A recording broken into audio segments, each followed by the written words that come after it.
Hello everyone, how are you doing? This is MD Tech here with another quick tutorial. In today's tutorial, I'm going to show you guys how to install and set up your Canon PIXMA MX492 printer on your Windows, macOS, or Linux device. So this should hopefully be a pretty straightforward process here, guys. And without further ado, let's go ahead and jump straight into it.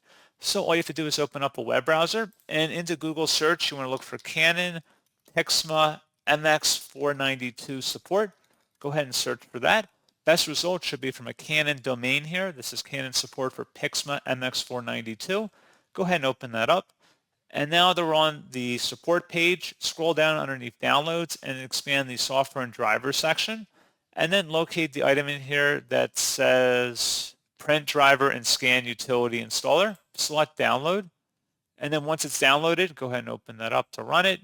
And select yes if you receive a user account control prompt. Give that a moment here.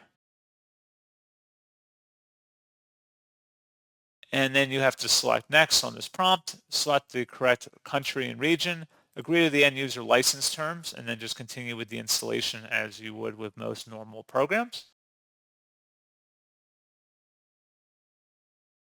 And now you have the option to either connect via a wireless LAN connection or USB. Make your selection depending on your configuration, and then select next, and that's all you have to do.